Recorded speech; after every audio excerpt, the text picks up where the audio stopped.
The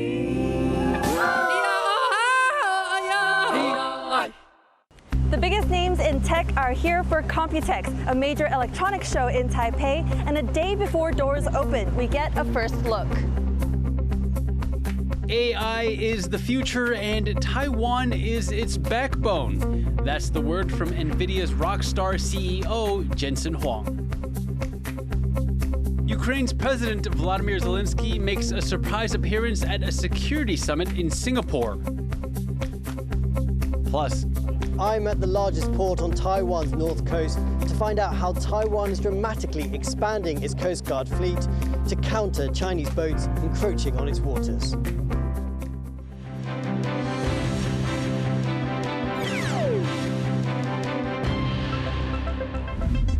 hello and welcome to TaiwanPlus News. I'm Leslie Liao. The world's biggest names in tech have descended on Taiwan for the annual electronics show Computex. And this year's event is being hailed as the most important ever due to advances in AI. Among the biggest names this year is Nvidia's Jensen Huang, who is so popular in Taiwan, he's practically hit rockstar status. We'll have more on what he says the future holds for AI in a moment. But first, Joyce Zeng looks at the latest technology being unveiled at the show and how it could affect us all. This is an incredible time to be in the technology industry. The future of computing, driven by artificial intelligence. It's what the biggest names in tech, like AMD's Lisa Su, are banking on to change the way humans interact with machines. Over 1,500 people packed into this Taipei auditorium to hear Su speak, a day before world-leading consumer electronics show Computex starts. Taiwan-born American Su heads the California chip firm that competes with the likes of Intel, Nvidia, and Qualcomm, whose executives are also in town for Computex. Su led the pack with the opening keynote speech, using it to announce her firm's Ryzen AI 300 series of chips, codenamed Strix Point, which AMD says allows computers to run AI functions locally. Here we go. This is Strix. Su also gave a first look at new laptops that run on third-gen AI chips, a collaboration with partners including Microsoft and Lenovo. In his keynote speech, Qualcomm CEO Cristiano Amon said the firm is making fundamental changes to ride the AI computing wave. Qualcomm is changing into a communications company, into a connected computing company, and now bringing really intelligence everywhere.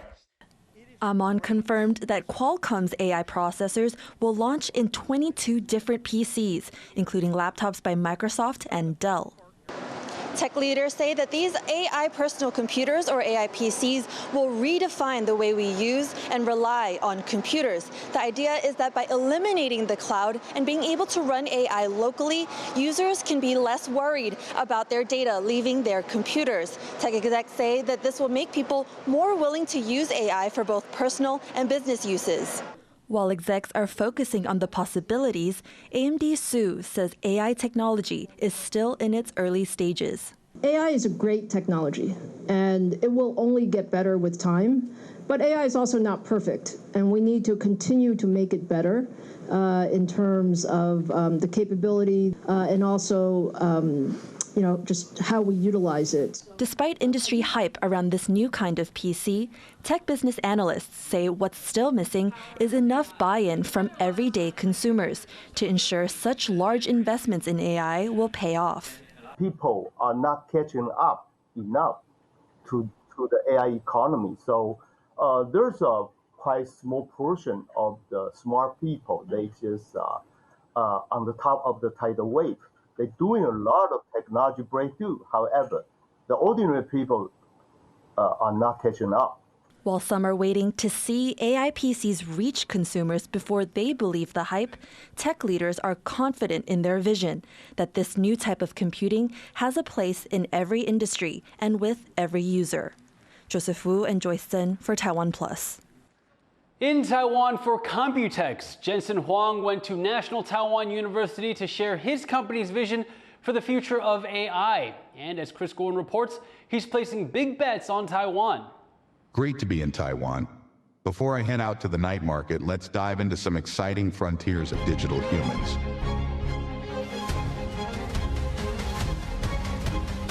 From digital humans acting as nurses to digital replicas of the Earth itself, AI is coming to every facet of life. That was at the core of Nvidia CEO Jensen Huang's keynote address at National Taiwan University. It was the first of the major company keynotes here in Taiwan linked to Computex, one of the largest computer expos in the world.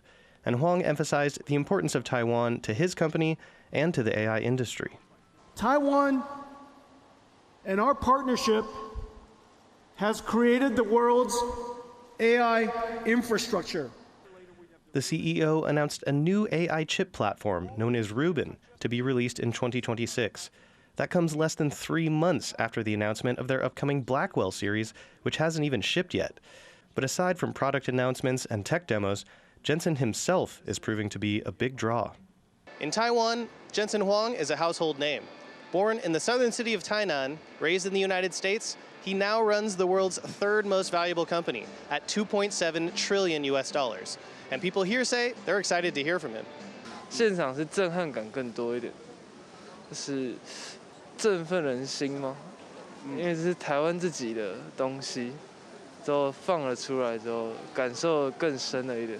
I got a chance to hear, so that will be very exciting. But I know like Nvidia is a very great corporation for me, and I always like Jensen Huang, so it was a very great chance for me. I think he said it really nice. He made some promises. He had really strong evidence with his research, and he proved it while he was speaking. I really hope that I can get a job in Nvidia. It's going to be really good. Few corporate figures have garnered the kind of celebrity status that Huang has in Taiwan. For example, Google searches for Huang's name ahead of his keynote far outnumbered searches for China's recent military drills around Taiwan, even at the height of their intensity. Jensen has called Taiwan one of the most important countries in the world, citing its key role in electronics manufacturing. Nvidia is building a $750 million AI research and development center in Taiwan, and Huang says it plans to invest even more here, a sign of just how important Taiwan is to one of the world's biggest tech firms. Liao, Joyce Tseng, and Chris Gorin for TaiwanPlus. The country's fleet of C-130 military planes is set to be upgraded starting next year. The upgrades will include better GPS and advanced systems for maritime search and rescue. The improvements will cost around $30 million US. Taiwan has about 20 C-130 aircraft, which are used to carry equipment and personnel around the country. The C-130 has been in service with Taiwan's Air Force since 1986. Taiwan is expanding its Coast Guard fleet to meet the growing threat from China. Rick Liao reports on how the Coast Guard plays an essential but highly risky part in defending Taiwan's territory. With much fanfare, Taiwan launches a brand new domestically made Coast Guard ship, swelling its fleet of vessels used to push back against neighboring China, which claims Taiwan as its own. 这些新造的海巡舰艇除了强化我们在海洋巡弋的能量，也大幅提升在通讯、侦搜以及平时战时转换的能力，为海巡带来更坚强的力量。 As part of efforts to bolster national defense, Taiwan is spending more than $1 billion to build 140 Coast Guard ships by 2027. Taiwan Coast Guard vessels are on the front line of rising Chinese aggression. They're tasked with helping chase off Chinese boats that enter Taiwan's waters in grey zone warfare tactics increasingly used by Beijing to intimidate Taiwan. In the last week, a Chinese naval ship entered restricted waters off the Jinmen Islands, held by Taiwan but just kilometers from the Chinese coast. This area has been on edge for months. In February, 2 Chinese nationals drowned in these waters. Their boat capsized while being chased off by Taiwan's Coast Guard. And there are concerns that incidents like this involving the Coast Guard could spark a conflict. Just because you can imagine that Beijing tried to send their ship to cross Taiwan official island or even Taiwan home island, if you try to block them, you should use your vessel to escort or just manning their ship. Taiwan is massively outmanned and outgunned by neighbouring China. The Coast Guard here knows it will be called upon to play its part in the event of war. Coast Guard ships will not only go to the first line, they will equip the better weapons like anti-ship missiles or larger guns. For Taiwan, an island nation with hundreds of kilometres of coastline, protecting the country means defending its seas. And it's the Coast Guard that's regularly dispatched to confront those that infringe on sovereignty. A heavy responsibility they must navigate in increasingly troubled waters. Alex Chen and Rick Liao for TaiwanPlus.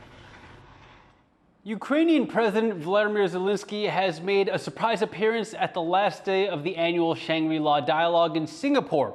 He called on the world's leaders to support his country's defense against Russia, but as Jaime Okan reports, many in Asia are more concerned about war breaking out closer to home. A surprise visit by Ukrainian President Volodymyr Zelensky to the world's largest security summit, the Shangri-La Dialogue. The annual 3-day meeting in Singapore sees dozens of security officials and analysts gather to exchange ideas on how to prevent conflict. That's why a rare appearance from Zelensky, who is currently leading Ukraine's defense against Russia's invasion, caught the attention of many people here. Diplomacy should be those caring and strong hands that prevent international disputes from turning into fights, restraining the most aggressive parties. This is how diplomacy often worked in the past. But frankly, the last few decades have not been a time for diplomacy. For more than 2 years, Russia has been attacking Ukraine. And while many countries have sent military assistance there are concerns a conflict might also break out in Asia. In recent months, China has increased military operations in the region, blasting water cannons at Philippine ships in the South China Sea, and conducting large-scale exercises in the Taiwan Strait. It's these kinds of actions that are leading other countries like the US to call for dialogue. War or a fight with China is neither imminent, in my view, or unavoidable. So leaders of great power nations need to continue to work together to ensure that we're doing things to reduce the opportunities for miscalculation. On the sidelines of the summit, defense chiefs from the US and China met in person for the first time since 2022. The goal of the talks was to establish communication lines between the world's two largest superpowers to avoid a crisis. But China says the US arms sales and assistance to Taiwan, which Beijing sees as part of its own, is a major obstacle. 中国依法处置涉台事务，完全是中国的内政，外部势力无权干涉。 Taiwan's Mainland Affairs Council responded by saying that Beijing repeatedly threatens Taiwan with force during international events. China and the US have agreed to continue working toward a communication line, but nothing concrete is planned. And this lack of clear communication is worrying some countries in Asia as they grapple with increased tensions in the South China Sea, around Taiwan, and around the Korean Peninsula. A lot of Taiwan comes into play, but we also need to think about the possibility of conflict with the Philippines and China. But then, North Korea, there's a lot of discussion about why North Korea is doing what it's doing right now. So there's multiple different avenues that you could think about this. I think there is a growing threat perception, but there's also a growing sense of let's look at ways that we don't get to conflicts. The Shangri-La Dialogue is a unique opportunity for countries to deter conflict. But with Ukraine already struggling with war in Europe, the goal now is to prevent war in Asia. Huang and Jaime Okan for TaiwanPlus. The US, Japan, and South Korea have agreed to hold new military exercises this year. The drills will involve exercises in the air, ground, water, and for the first time, cyberspace. It builds on commitments between the three countries from last year's Camp David summit to deepen security cooperation in the Korean Peninsula, Indo-Pacific region, and beyond. The decision came on the sidelines of the annual Shangri-La Defense Forum. Stay tuned to Taiwan Plus. Coming up after the break, Taiwan's honeybees are dying out. We take a look at what might be responsible.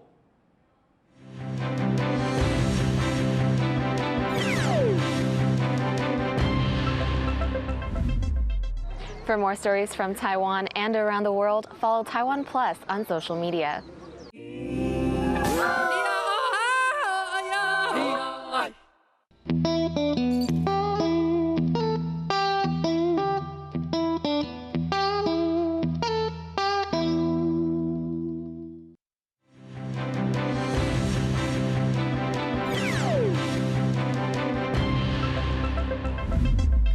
Welcome back. You're watching Taiwan Plus News. Taiwan is fighting a tough battle with an evolving enemy, a type of honeybee parasite called the varroa mite. It's killed more bees than ever before and is growing in number. Irene Lin looks at what the country's bee farmers are up against. This unusually frail honeybee with deformed wings is close to its demise. It's among the up to half of Taiwan's bee population that has been killed by waves of parasitic attacks in recent years. 这个就是从它幼虫里面卡出来的，有没有？啊，这些都已经被它侵犯到了，有没有？它的头是看起来黑黑湿湿的。These uninvited guests are called varroa mites. They latch onto adult honeybees to sneak into beehives and feed on the other adults and larvae inside. The mites also often carry pathogens on them, making bees ill not just from malnourishment, but also from viral diseases. 鸡致病毒它会造成它这只蜜蜂，等它羽化的时候，你就看到翅膀会变成畸形。那一旦蜜蜂翅膀畸形，那它就没有工作能力，它也没办法飞，只能在巢里面吃食物，没办法出去工作，其实寿命很短，其实出来没几天就死掉了。Bee farmers say the mites keep coming back, and that they've run out of ways to ward them off. 负离子水也出来，草酸糖也出很多啦，就是大家一直在找方法。这2年要不太下去，很严重，200多箱咬到现在全灭的也都有啊。Bee researcher Wu Mingchen says the mites may have developed a defense against oxalic acid over time, and there are other factors that are making it harder for them to revitalize the bee population. 气候变迁造成的食物，蜜蜂的食物可能有短缺，然后另外外在环境可能农作物会开始喷药，防治害虫，那这些农药也会危害到我们的蜂。Right now, there is no one surefire solution to the infestation problem. And as scientists keep working on ways to keep Taiwan's bees alive, it's farmers on the front line that will have to weather this growing crisis. Liao and Irene Lin for Taiwan Plus. 2 people are in the hospital with light injuries after a landslide in the northern city of Keelung.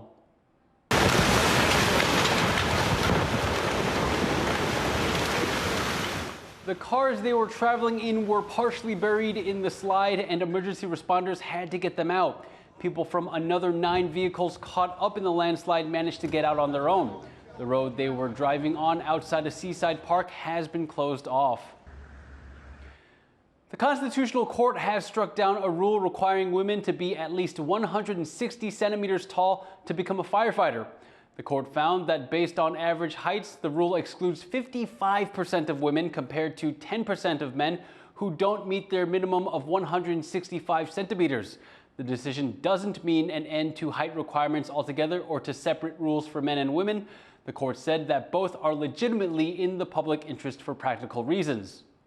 To find out more about what the Constitutional Court's ruling means for the fire departments, John Van Triest spoke to fire agency official Xie Ziqiang. Many countries don't have any height requirements for firefighters at all. So why does Taiwan feel they're necessary?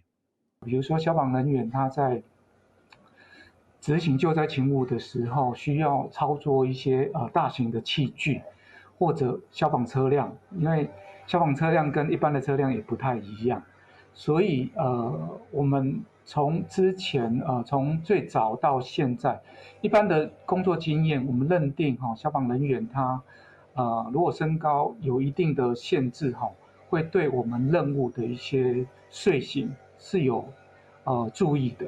Could you tell us about what, in practice, this constitutional interpretation means for firefighters?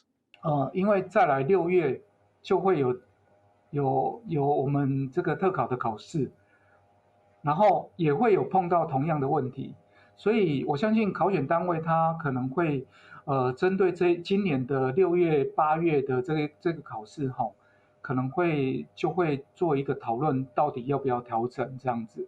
Overall, what effect would you say this court ruling is going to have on the firefighting force across Taiwan? 我们也希望说，透过我们的训练，透过他们考完试之后的训练，这边来强化，不管是男生或者女生的这个消防员的他的一个需要从事消防员的需要的一些体力。那我们有研究出一套这个消防战术体能这个训练课程。我们希望说从这个训练端去强化未来消防人员的一些体能必要的一个体能条件。Once again, that was National Fire Agency official Xie Zhiqiang speaking to John Van Trieste. North Korea says it will stop sending trash-filled balloons across the border into South Korea.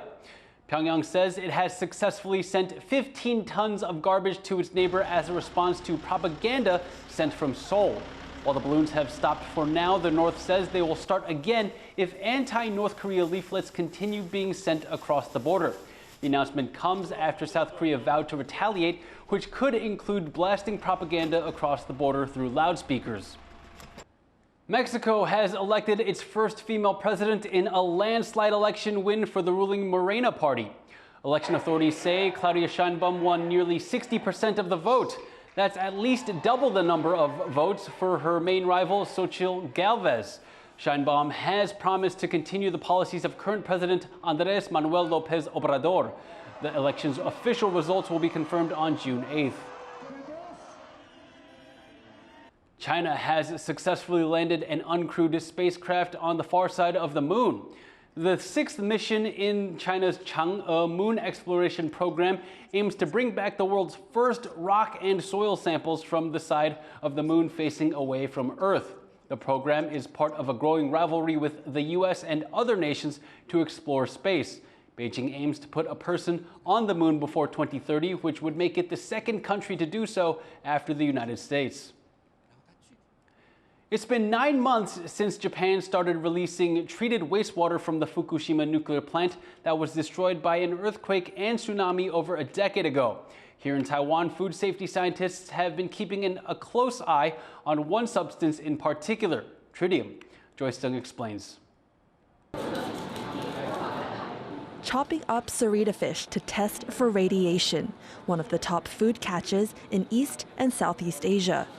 This Taiwan lab has been ramping up its testing capacity since Japan began releasing wastewater from the Fukushima nuclear plant into the Pacific Ocean last year. The move was approved by the UN's Atomic Energy Agency, but it has resulted in bans on Japanese seafood in some countries and public outcry in others, including here in Taiwan.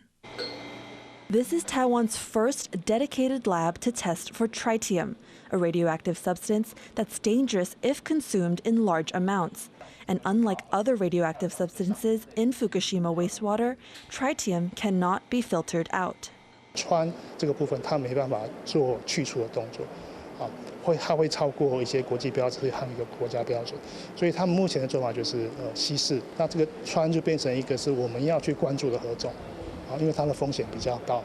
Tritium can be dangerous when ingested, inhaled, or absorbed in large amounts, increasing the risk of cancer. Tritium limits for drinking water vary between countries, between 740 becquerels per liter to 30,000, a measure of how much radioactivity is there. In Taiwan, the limit is 740. Tritium levels in wastewater from the Fukushima plant are diluted well below Japan's operational limit of 1,500 becquerels per liter. In Taiwan, scientists are keeping a close watch with just 10 becquerels per liter as a mark for further testing. There's 2 steps to the testing. The first is to test the water in the fish's body. Now they do that by freeze drying the meat to isolate the water particles. And if the initial results come out to over 10 becquerels per liter, that means there's likely more tritium bound actually to the fish's flesh. The fish is then burned and dried in this machine, which collects and cools the steam given off to be tested here. confirming just how much tritium is in the fish. Scientists say this helps with transparency, which is why they also post their results online. But they also note that low levels of tritium occur naturally in the atmosphere, and so reducing levels to zero is not the goal. 氚本来就是存在自然界中，所以你不可能会有零。但我们只能说，就是我们检测到数值都是在法规之下。With decades to go until all the wastewater is released from Fukushima, scientists here continue to expand testing. They use these high-purity germanium detectors to inspect radioactivity in over 35,000 food items a year. They say their efforts will not only help put the public at ease, but will also help the scientific world better understand possible long-term effects. Patrick Chen, Justin Wu, and Joyce Sen for TaiwanPlus. Taiwan's top boxer Huang has punched her ticket to the Summer Games in Paris. She secured her spot after defeating Bojana Goshkovic of Montenegro at a qualification tournament in Bangkok over the weekend. This will be Huang's second time competing in the Summer Games at the 2020 Tokyo Olympics. She won bronze, becoming the first Taiwanese to secure a medal in the sport. This year, she will be competing alongside 5 other Taiwanese boxers. And thank you for watching TaiwanPlus News. I'm Leslie Liao. Take care and see you next time.